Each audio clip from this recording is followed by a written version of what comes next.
तो दोस्तों नमस्कार, स्वागत है आप सभी का अंकित ब्रेकडाउन की एक और नई धमाकेदार वीडियो में।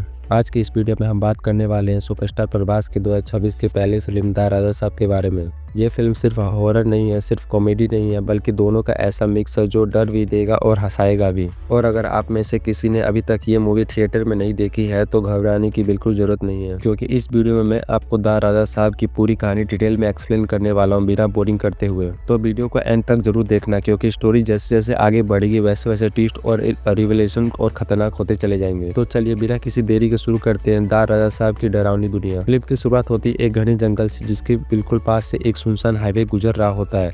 इसी हाईवे पर रात के समय एक आदमी गाड़ी चला रहा होता है। थोड़ी ही देर में पता चलता है कि यह आदमी एक हॉस्पिटल में वार्ड बॉय है, जो कि डेड बॉडी को हैंडल करता है। आज वो इंसान का अंतिम संस्कार करके लौट रहा होता है और उसी मरे हुए आदमी की अस्थियां उसके पास होती है। रास्ते में वो एक ढाबे पर रुकता है। खाना खाते वक्त वो कैजुअली बताता है कि उसे उस लाश के जेब में से 500 का नोट मिला था और उसने वो पैसा अपने पास रख लिया। लेकिन तभी अचानक तेज हवा चलती है और वो 500 का नोट हवा में उड़ने लगता है। वार्ड बॉय लालच में उस नोट का पीछा करता है और वही गलती उसकी जिंदगी बदल देती है। नोट उसी जंगल के अंदर एक पुराने सुनसान और डरावने बंगले तक ले जाता है। जैसे ही वो बंगले में घुसता है, अजीब आवाजें, डरावनी मूर्तियां और हाइपोटेनिक पेंटिंग उसे घेर लेती है और तभी एक भारी आवाज गूंजती है, ये बंगला मेरा है। ये आवाज होती है कनक राजू की, जिसे निभाए हैं संजय दत्त ने। कनक राजू बताता है कि वही वो इंसान है जिसकी लाश का वार्ड बॉय ने अंतिम संस्कार किया था। वो साफ कहता है, मेरी चीजें मेरी ही रहती है, जिंदा रहूं या मर जाऊं। डर के मारे वार्ड बॉय सारे गहने, अंगूठियां, पैसे लौटा देता है, लेकिन इसके बाद उस पर हमला होता है और यहीं से फिल्म का असली खेल शुरू होता है। एंट्री होती है अब राजा साहब की, जो कि प्रभास का,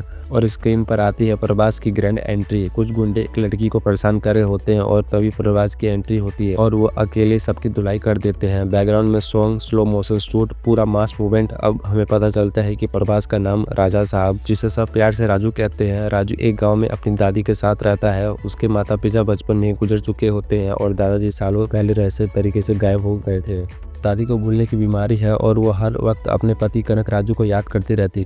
राजू अपनी दादी से बेहद प्यार करता है और उनकी पूरी देखभाल करता है। एक दिन राजू का दोस्त उसे अपने होने वाली दुल्हन की फोटो दिखाता है। राजू नोटिस करता है कि उस फोटो के बैकग्राउंड में उसके दादाजी जैसे दिखने वाले एक आदमी खड़ा है।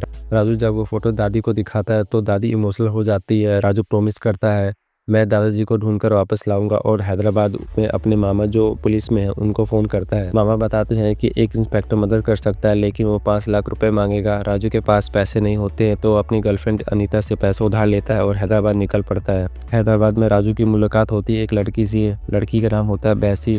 बैसी एक चर्च पर रहती है। राजू उसे पहली नजर में पसंद कर लेता है। उसी चर्च में एक बीमारी बच्ची के इलाज के लिए डोनेशन हो रही होती है। राजू बिना सोचे 5 लाख में से 3 लाख डोनेट कर देता है। यहीं से कहानी और उलझ जाती है। बाद में बैसी को पता चलता है कि उस डोनेशन के पैसे एक बूढ़ा आदमी को हाइपोटेनिस करके चुरा ले गया, और वह आदमी कोई और नहीं, राजू का दादाजी कनक राजू होता है। इसी बीच एक नई लड़की एंट्री लेती है, भैरवी। भैरवी 1 करोड़ रुपए लेके आती है और बताती है कि उसके नाना जी राजू की दादाजी के ऐसे संबंध है। लेकिन बाद में खुलासा होता है कि भैरवी का नाना असल में गग्गा राजू है, जिस पर खजाने चुराने का इल्जाम लगा था, और यहीं से सच्चाई सामने आती है।